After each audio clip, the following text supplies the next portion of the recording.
तो नानक क्लासेस दोस्तों, नानक क्लासेस के यूट्यूब चैनल पे आपका स्वागत है। आज है 11 अगस्त 2020 और 11 अगस्त 2020 के जितने भी most important Rajasthan plus India current affairs के क्वेश्चन बनते हैं, आज हम उनका डिस्कस करेंगे।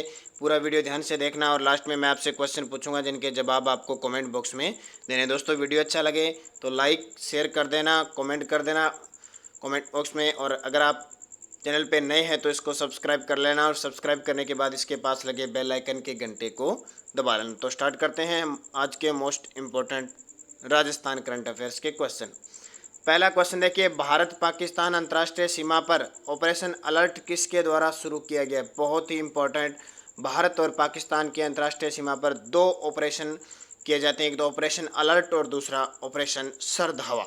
तो अब गर्मी के मौसम में ऑपरेशन अलर्ट जारी किया जाता है तो किसके द्वारा? बीएसएफ, क्योंकि बॉर्डर पर तैनात कौन सी है? BSF, border security force. तो उसके द्वारा अंतर्राष्ट्रीय सीमा पर, और कौन सी? भारत और हमारी पाकिस्तान के साथ अंतर्राष्ट्रीय सीमा लगती है राजस्थान की, तो ऑपरेशन अलर्ट शुरू किया गया है।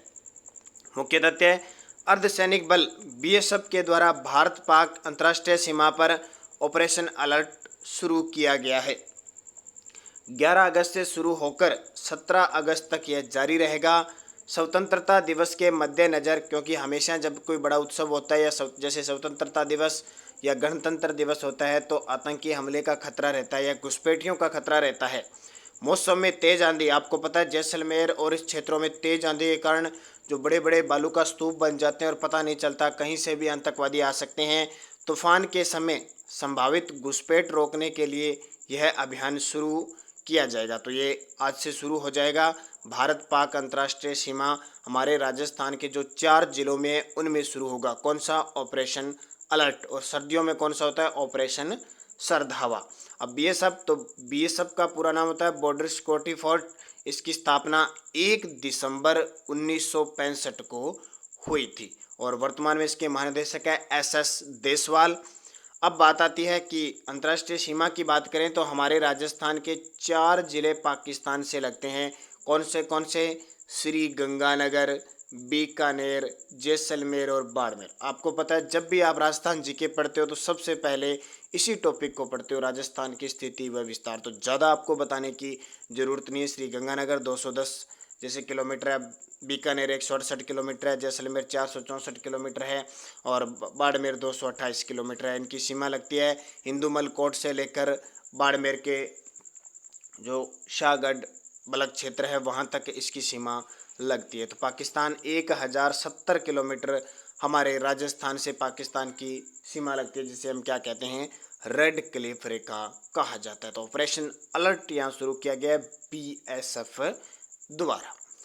दूसरा क्वेश्चन देखिए, विश्व आदिवासी दिवस पर मुख्यमंत्री अशोक गहलोत ने जनजाति छात्राओं के लिए 50 बैंड का छात्रावास खोलने की घोषणा किस जिले में की है? इम्पोर्टेंट है क्योंकि विश्व आदिवासी दिवस 9 अगस्त को बनाया गया, तो जाहिर सी बात है मुख्यमंत्री अशोक गहलोत कुछ ना कुछ घोषणा जरूर करेंगे। तो छात्राओं के लिए 50 बैंड का छात्रावास खोलने की घोषणा किस जिले में की है? तो जैसलमेर जिले में की। अब जैसलमेर में क्यों की है कि आपको पता है कि राजनीतिक शासन के चलते जितने भी विधायक वगैरह सब कहाँ जा चुके हैं? जैसलमेर। तो वहाँ यह उन्होंने घोषणा की है क्योंकि जैसलमेर, जोधपुर, बाड़मेर क्षेत्र में भी बहुत सारे जनजातीय लोग रहते हैं। उनकी देखभाल, उनकी सुरक्षा, उनके विकास के लिए यह शुरू किया, क्योंकि जनजातीय क्षेत्रों में उदयपुर, डूंगरपुर, बांसवाड़ा में यहाँ तो छात्रावास है ही है, लेकिन यहाँ भी खोला गया है। मुख्य तथ्य, 9 अगस्त को विश्व आदिवासी दिवस पर मुख्यमंत्री अशोक गहलोत ने 127.85 करोड़ रुपए के 40 कार्यों का शिलान्यास और लोकार्पण किया। जनजातीय क्षेत्र के लिए 98.76 करोड़ के 28 कार्यों और 29.09 करोड़ के 13 कार्यों का लोकार्पण किया। जैसलमेर में जनजातीय छात्राओं के लिए 50 बैंड का छात्रावास खोलने की भी घोषणा की। एक तो 9 अगस्त को इन्होंने क्या किया?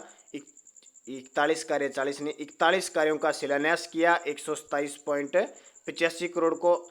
इसी में जनजातियों के लिए भी 98.76, क्योंकि जनजाति भील, मीणा, गरासिया शहर ज़्यादातर इनसे जोधपुर, जैसलमेर, जो जोधपुर संभाग है ना, ज़्यादातर क्या है? भील यहाँ पे जनजाति ज़्यादा रहती है। कई दिन पहले ही आपको एक क्वेश्चन दिया था मैंने इस जनजातियों के बारे में। तो हमारे राजस्थान में सर्वाधिक जो जनजाति है वो मीणा है, दूसरी है भील और तीसरी सहरिया और उसके बाद में ग्रासिया और कथोड़ी डामोर है।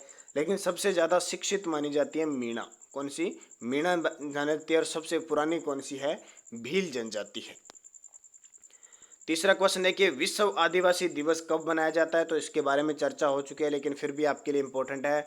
विश्व आदिवासी दिवस तो 9 अगस्त को विश्व आदिवासी दिवस मनाया जाता है। मुख्य तथ्य, विश्व आदिवासी दिवस 9 अगस्त, और ये खास हमारे लिए राजस्थान के लिए क्योंकि इस दिन सार्वजनिक अवकाश घोषित किया है मुख्यमंत्री अशोक गहलोत ने। ये अपने लिए बहुत इंपॉर्टेंट है। जनगणना 2011 के अनुसार भारत में करीब 12 करोड़ आदिवासी रहते हैं। भारत में 12 करोड़ आदिवासी रहते हैं, यानी जनजातीय लोग रहते हैं। और सबसे ज़्यादा मध्य प्रदेश में जनजातीय लोग हैं और प्रतिशत के आधार पर मिजोरम के आसपास है। यहाँ कुल जनसंख्या का 8.6% है।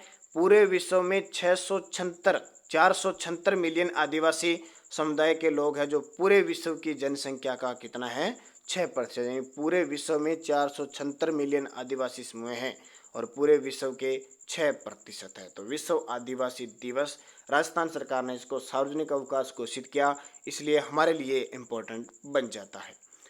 चौथा क्वेश्चन है कि प्रधानमंत्री नरेंद्र मोदी ने 8 अगस्त 2020 को राष्ट्रीय स्वच्छता केंद्र का उद्घाटन किया। यह केंद्र कहाँ स्थित है? पीएम नरेंद्र मोदी ने 8 अगस्त 2020 को राष्ट्रीय स्वच्छता केंद्र का उद्घाटन किया। यह केंद्र कहाँ स्थित है? तो ये नई दिल्ली के अंदर स्थित है। मुख्य तथ्य, राष्ट्रीय स्वच्छता केंद्र का उद्घाटन नई दिल्ली में किया गया। इसकी स्थापना की घोषणा प्रधानमंत्री नरेंद्र मोदी ने 10 अप्रैल 2017 को महात्मा गांधी के चंपारण सत्याग्रह के 100 वर्ष पूरे होने के मौके पर की थी। अब भारत छोड़ो आंदोलन की 78वीं वर्षगांठ पर 8 अगस्त 2020 को इसका उद्घाटन है किया। तो घोषणा 2017 में हुई थी और अब आपको पता है 78वीं वर्षगांठ बनाई गई थी 8 अगस्त 2020 को। किसकी? भारत छोड़ो आंदोलन की। उस पर इसका उद्घाटन कहाँ किया है? नई दिल्ली में। किसका? राष्ट्रीय स्वच्छता केंद्र। आपको पता है अभी नरेंद्र मोदी जी ने एक घोषणा की है, नारा दिया है, गंदगी छोड़ो भारत। उसके तहत भी ये काम करेगा। पांचवा क्वेश्चन देखिए, विश्व जैव ईंधन दिवस कब मनाया जाता है? विश्व जैव ईंधन दिवस कब मनाया जाता है? तो ये बनाया जाता है 10 अगस्त को। कब मनाया जाता है? 10 अगस्त को विश्व जैव ईंधन दिवस मनाया जाता है।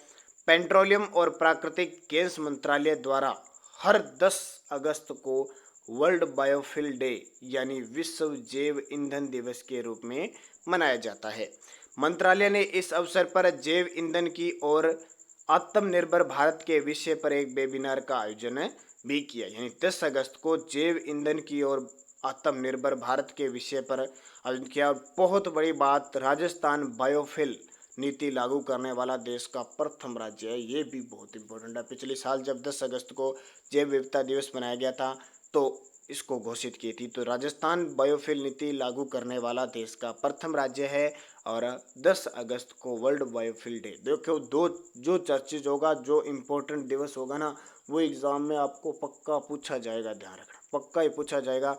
इससे नहीं कि आप दिवस आने लग जाए और सारे आप दिवस रटने लग जाओ, नहीं। जो हर साल चर्चित होगा किसी न किसी कारण वजह से, उसी को ही एग्जाम में पूछा जाता है। तो पेट्रोलियम और प्राकृतिक गैस मंत्री कौन है हमारे देश के? तो धर्मेंद्र प्रधान हमारे देश के पेट्रोलियम व प्राकृतिक गैस मंत्रालय के मंत्री हैं। अब पिछले वीडियो का क्वेश्चन यह था कि राजस्थान में पर्यटकों की सुरक्षा के लिए तीसरा पर्यटन थाना कहाँ स्थापित किया जाएगा? तो जोधपुर के अंदर। पहला जयपुर और दूसरा उदयपुर के अंदर है। अब तीसरा जोधपुर में। और हमारे राजस्थान का पर्यटन लोगो कौन सा है? तो पर्यटन लोगो है पधारो हमारे देश, जो कांग्रेस सरकार आने के बाद बदल दिया गया। जो भाजपा सरकार थी उसमें था जाने क्या दिख जाए। जब ये भाजपा सरकार ने बदला था तो 2016-17 के आरएस पेपर में ये क्वेश्चन पूछा गया था प्री के अंदर, ध्यान रखना। तो अब पूछा जा सकता है कि वर्तमान में राजस्थान के पर्यटक का लोगो क्या है? तो क्या है? पधारो हमारे देश।